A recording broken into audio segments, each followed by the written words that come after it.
very first inaugural Mapping the Elephant webcast series. So we're really excited about that. This is something that I would say has been a long time dream of many HathiTrust staff as well as members, to hear more from members how their institution, their academic community is actually using HathiTrust resources and services in their day-to-day work and their day-to-day research and teaching and learning missions. So who better to tell those stories than members themselves? So this is the first of what will be a series of member presentations throughout 2020. We've got them scheduled, I believe, through the end of March right now, but there will be another fresh round. So stay tuned. You will hear more about that schedule. We'll also link to it. And as Melissa said, we'll send out the recording, a link to the full schedule, and a survey that we would like you to complete so we can keep making sure these presentations are meeting your needs and sort of springing your mind into action to see what you can do on your campuses and communities. So I'm going to introduce Greg Cram. He is the Director of Copyright and Information Policy at New York Public Library. And he is here in sort of rock star status, I think, to talk about the public domain. So, Greg, thank you. Thanks, Jessica. That's quite the warm welcome. And hello, everyone. Happy to have you here. I'm going to share my screen, and so you can see the slides as we go through. So thanks again to HathiTrust for having me, and my welcome. I'll add my welcome to Mapping the Elephant. I'll describe one part of the element, which is one way that Hathi's had an impact on the New York Public Library. And to get there, I first need to begin by describing a project we've been working on here at New York Public Library. That project involves a record of American creativity. One of the best records of American creativity is currently locked away in a set of paper records that are really difficult to search, require a high level of expertise to use, but they document a significant part of the literary, musical, artistic, and scientific production of the United States from 1870 through 1977. They're also critical to understanding what remains protected by copyright law today. This record of American creativity are embodied in the records of the U.S. Copyright Office. The U.S. Copyright Office has many different records that take a few different forms, but one of those forms is the card catalog. If you've not been to Washington, D.C. to see the card catalog of the Copyright Office, I encourage you to go. It's quite fun. There are rows and rows of cards that look like this.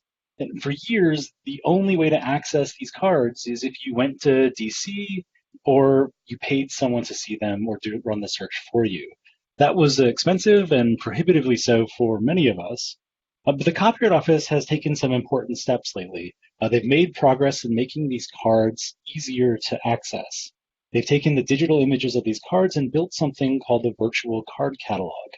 And it's great that we have access to these digitized cards now, and we appreciate that the office was trying not to let the lack of a search interface, which they don't really have over these cards, slow down the release.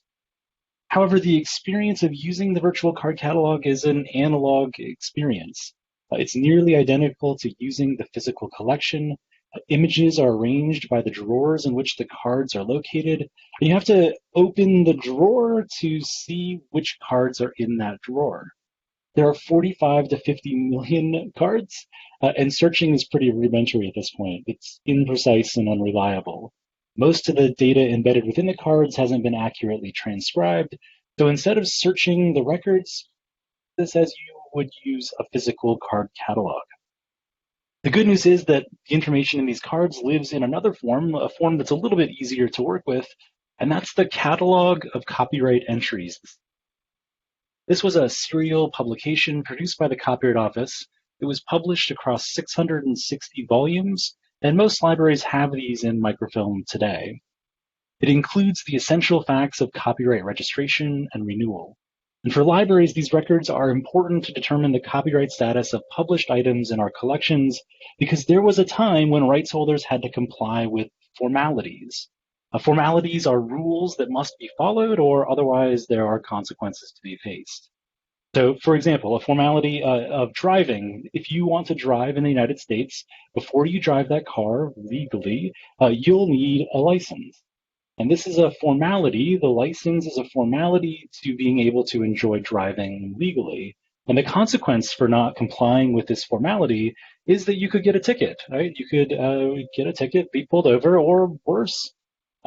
This formality also exists in US copyright law in the renewal requirement. For certain periods of our copyright law, there were formalities the rights holders had to comply with, or the copyright on their work would enter the public domain. One of those formalities was the renewal requirement. For works published in the US during certain periods, the rights holder had to tell the Copyright Office that they wanted to renew their copyright. That renewal had to be filed in a specific time window, and if they failed to file that renewal, that work entered the public domain. These renewals are recorded in this record of American creativity, and this is the exact same set of formalities that the CRMS and HathiTrust copyright review program are using today to find books that are in the public domain, at least those books that are in the HathiTrust corpus. These records look something like this. This is the renewal for F. Scott Fitzgerald's The Great Gatsby. The book was renewed in 1953, and these renewal records are interesting because they can tell us more information than we might have known just from the registration record. This tells us, for example, that it was a child that renewed the copyright, not F. Scott Fitzgerald himself. Now, that's a new name we might be able to use if we were trying to track down a rights holder. The Copyright Office, in cooperation with the Internet Archive, imaged these records, but the experience of using the digitized CCEs, the Catalog of Copyright Entries, is basically the same as the physical. You need to know which of the 660 volumes to search in, and the searches that exist within Internet Archive are not really high quality because the OCR hasn't been, the transcription isn't really all that great. That means there's a lot of false positives and a lot of false negatives when you run these searches. And when we're searching these records, you often want to know precisely whether a record exists or not. The absence of information is sometimes more powerful than the presence of that information. Absence of a registration or absence of a renewal will tell you more about your risk in using that work. Others have tackled this project in small slices. The Stanford Renewal Database, the Copyright Renewal Database, is great for looking up the renewals of a certain type of book, but it's not a complete data set. In fact, there is no complete data set. Using these tools today, even the digital tools, requires some specialized knowledge. You have to know which drawer the particular card should be in. You have to know which category of work the item should be in when you search the 660 volumes of the CCEs. And as we think about the digitization projects, understanding copyright status of an item is critical to understanding how we can use the item, but more importantly, how our patrons can use that item. Searches take time, and multiplied by all of the digitization represented on this call, this costs cultural heritage institutions thousands, hundreds of thousands of hours per year. And look, this should just be easier. Searching our country's copyright records should be easier than this. We need faster and better access to this data, and after all these records is just data. In fact, it should be as simple as possible to do a search of all of the information the Copyright Office knows about a particular item. And it should sort of look like this. You should be able to search a database that gives you highly accurate and well-formed results. For example, if you search for Flying Express Dixon, you should be able to get a search result that looks sort of like this. Here's all of the information the Copyright Office knows about this particular book, The Mystery of the Flying Express. Here's the information that we have gleaned, at least from the records. And if you don't trust us, don't worry, you can see the actual records. You should be able to see the registration and renewal records. You should be able to see the card catalog records and any recorded documents related to this work.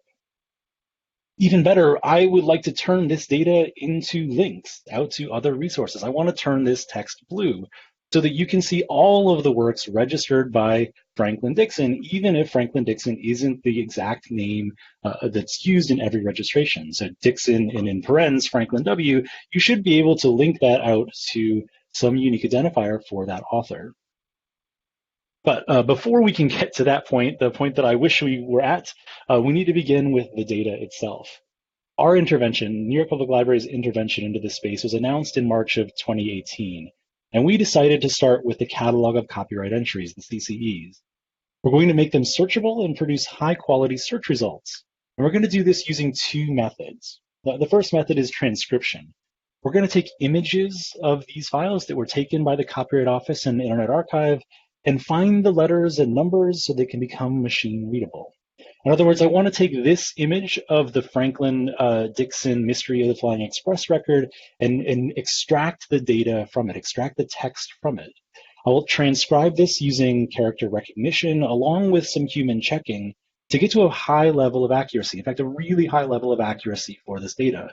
I would like to get to 99.9% character level accuracy.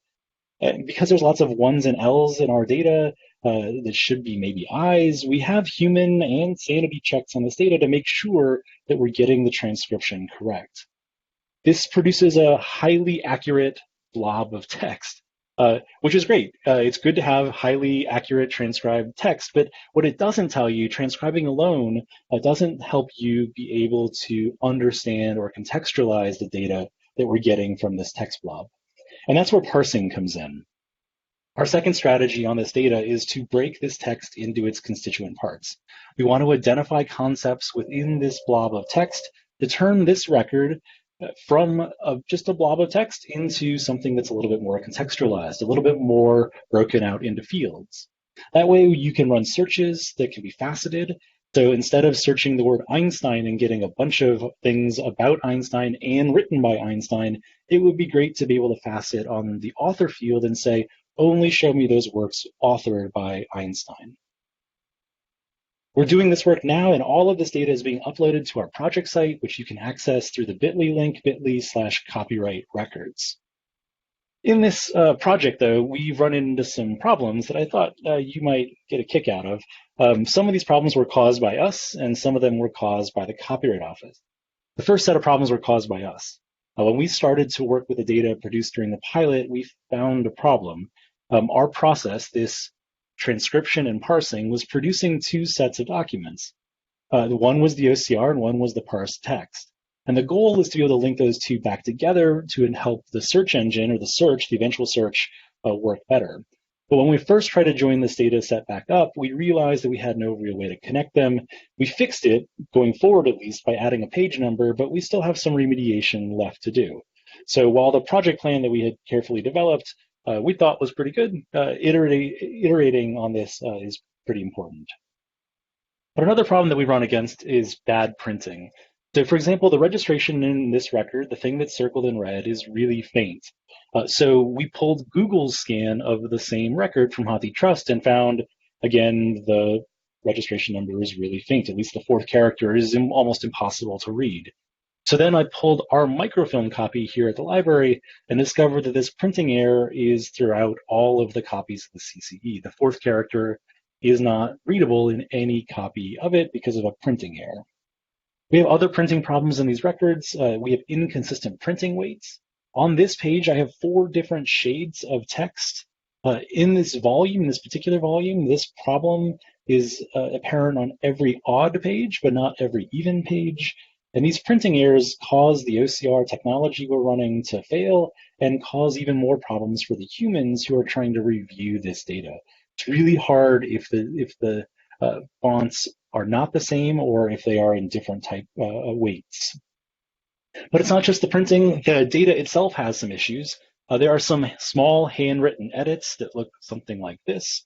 There are other edits that are where someone has pasted in a record into the CCE. They've fixed a typo or something and pasted it in. Other edits are more difficult to deal with. This is a tipped in record that appears to be hinged on the left-hand side so that you can open the flap and see what's recorded under it. Of course, this is a digital image of it, and so there's no way really to open the flap, and what it's doing is obscuring a bunch of records under it. So what we had to do was go back and find another copy and see what was under that record, and it turns out there is a registration record under it. We have other examples of edits that, of someone having a bad day. Here's an example of someone having a bad day.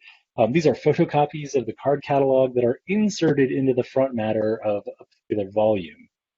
All of these printing edits and all of these printing problems and edits raise some authenticity questions.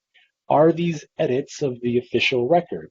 We assume so, since these are the CCEs that live within the Copyright Office and were photographed from the Copyright Office for Internet Archive. But these edits don't appear in every copy of the CCE, so which version is the canonical version? Which version is the right version? It's a problem. Another problem that we've run into is an assumption that we had made.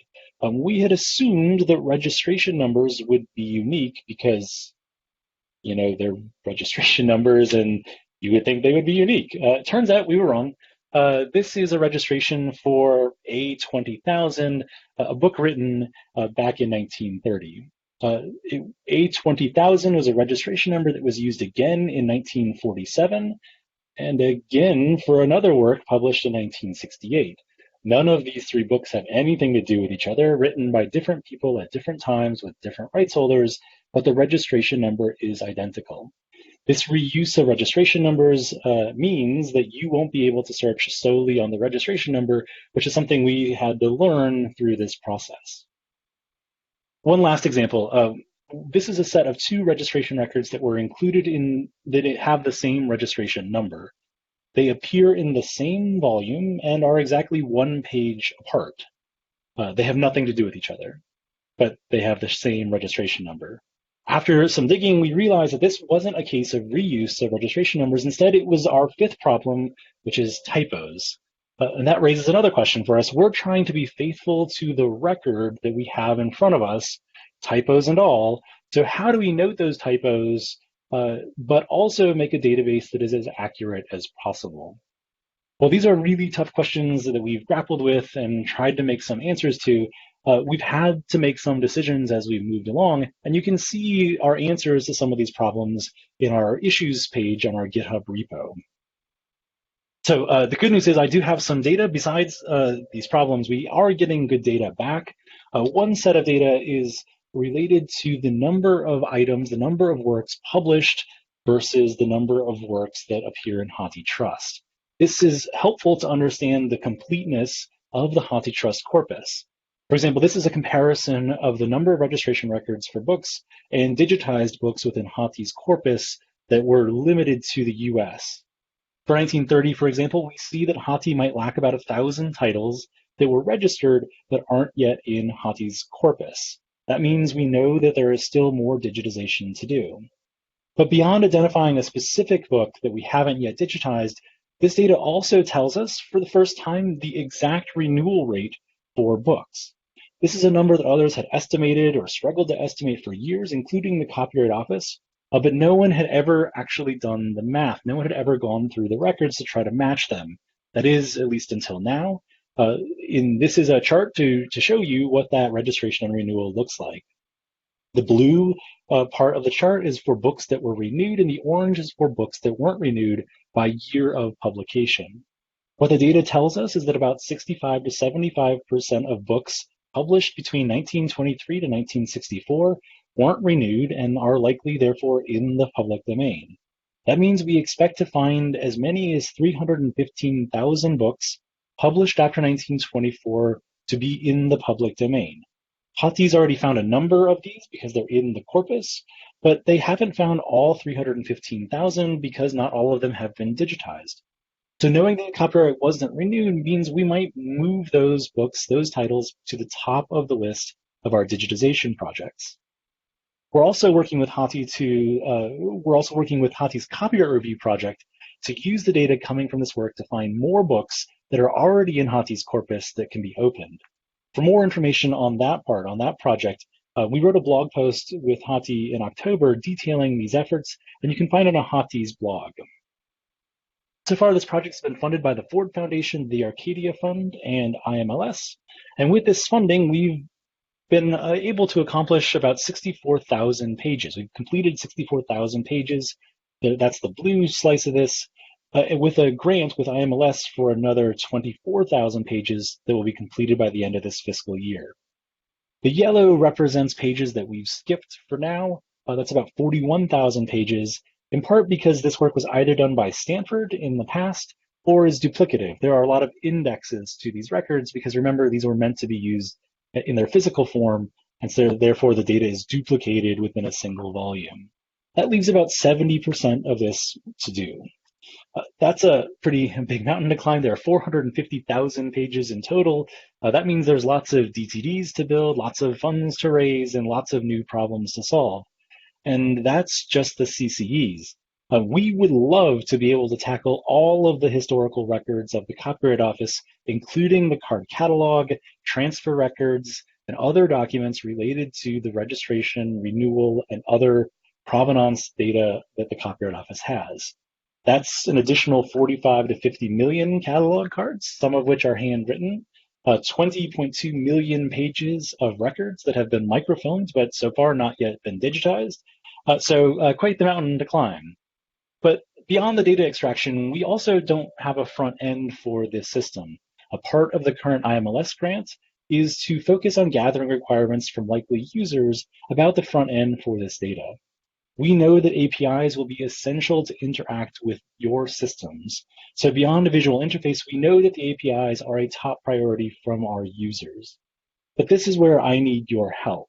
You can help us by providing us user stories. If you know of researchers on campus who might be interested in this data set, we want to talk with them. If you have ideas on how your institutions would want to use this data, we want to hear from you.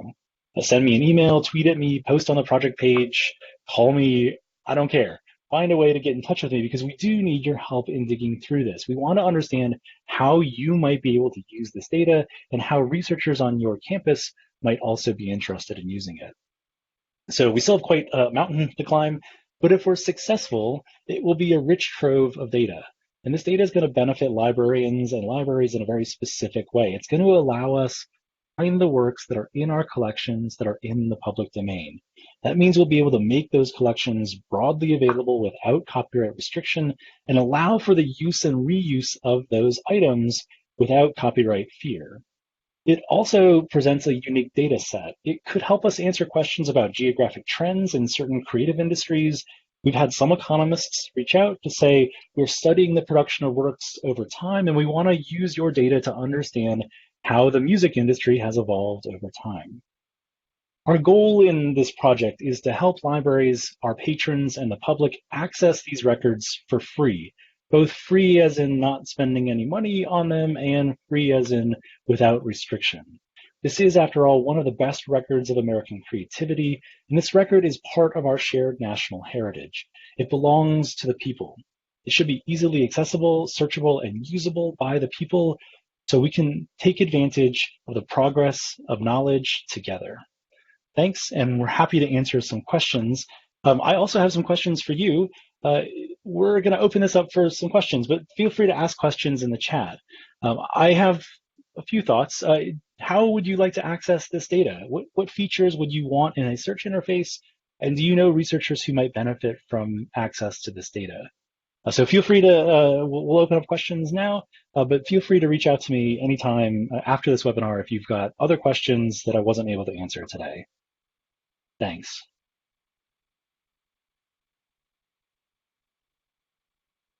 Okay, thank you so much, Greg. Has anybody got any questions? Feel free to type those into the chat window.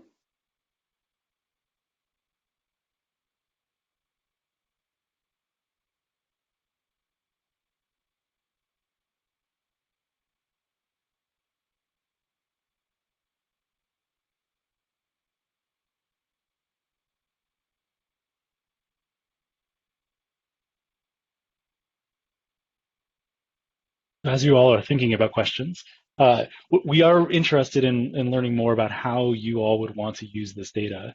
We're really curious about how you think this data may be beneficial to you.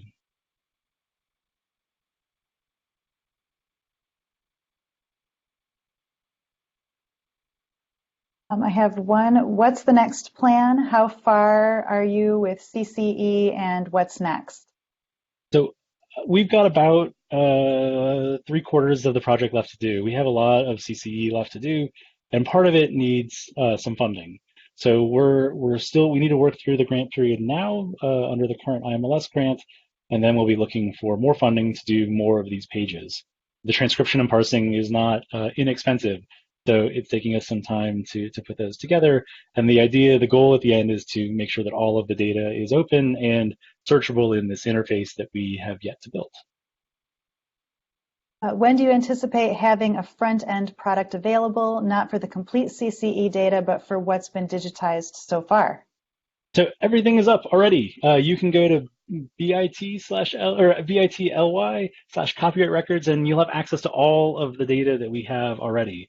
The data is in raw form. It's in raw XML because we don't have a search interface for it yet. It's just that it's raw. We would like to get very much to a point where it's easily searchable, but that's where it is now. Uh, when do we have a front end product? I don't know yet. I don't. It's not yet funded, and we need to gather requirements first. Part of the IMLS grant for this period is to gather those requirements.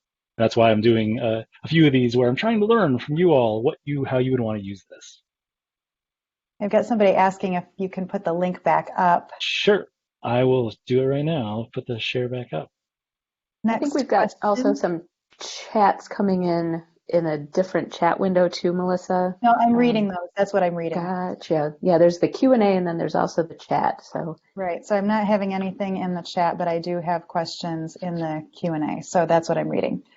For the HT staff members, do you think it's likely HathiTrust will use the results of New York Public Library's work to bulk open a bunch of non-copyright renewed titles in Hathi?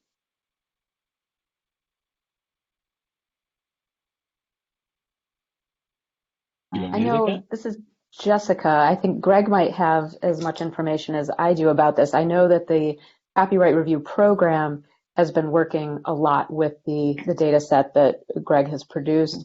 I think the short answer is sort of yes, but bulk open tends to not be something that we do as much of because there is still that manual review of each title. But it has certainly been a huge benefit for our Copyright Review Program to have this data available in such large quantity. Greg, do you want to follow up on that? Does that sound about right? And so part of the issue that we have is actually matching the records. So there was a time when the Copyright Office's registration number happened to match the LCCN number, the control number from Library of Congress. So those books are really easy to match because the registration ID and the LCCN is identical. Unfortunately, they stopped that process in the 30s, I think. And so that means we have to match the registration records and the renewal records with the things that are in Hathi. And that's what takes some effort and some time to do. There are a number of editions of a particular title, and you've got to figure out which edition matches which record. So that's the part that takes some effort and some human checking. We'd like to get to a point where that's a little bit more automated, or at least we can take a better shot at that, but that there is some matching work to be done there. Who do you think is the target audience? Just researchers or others? So I think it's mostly going to be folks who are interested in the copyright status of a work. That's librarians, that's museums, but that's also on the content side. That is documentary filmmakers who want to know whether they can use this item, or film studios, etc. I think there's a variety of folks. Those are not the folks necessarily who will benefit the most from this data, though. What I think is going to happen, what I hope to happen, is that as libraries start to use this data to open up more works, it'll be the end users, it'll be the patrons who can benefit from that, because more of those works will be labeled as in the public domain using a right statement, and that means they'll be able to reuse those works, which advances the progress of knowledge. Who came up with this project idea? I don't know exactly. I mean, we sort of have been struggling with this. Part of this comes back to my team, honestly. We have been doing copyright renewal checks for a decade, and we used to do it by microfilm. So we would run down to the microfilm room, pull the CCE. We'd pull 3 or 4 CCE reels just to make sure we had the right one, and then we would do the search. And it was terribly imprecise and terribly laborious. And so we just got sick of it. We thought there's got to be a better way to this, and that's where we started. We started from a point of frustration on our end and a way to be a little bit more efficient. And so that's where the genesis started. Others have had the same idea. Stanford has done the same thing on a smaller slice of records. And it's born just out of the frustration of using these records. It looks like we're a little bit over time, and I don't see any more questions either in the chat window or in the Q&A section. So I think we're going to sign off for today. Thank you, Greg, so much. Just a reminder again, this is being recorded. We will send you the link. We are also going to send a survey to you, and we'll send all that out to you tomorrow. So thank you very much for joining us, and have a great day. Bye. Thanks, everyone.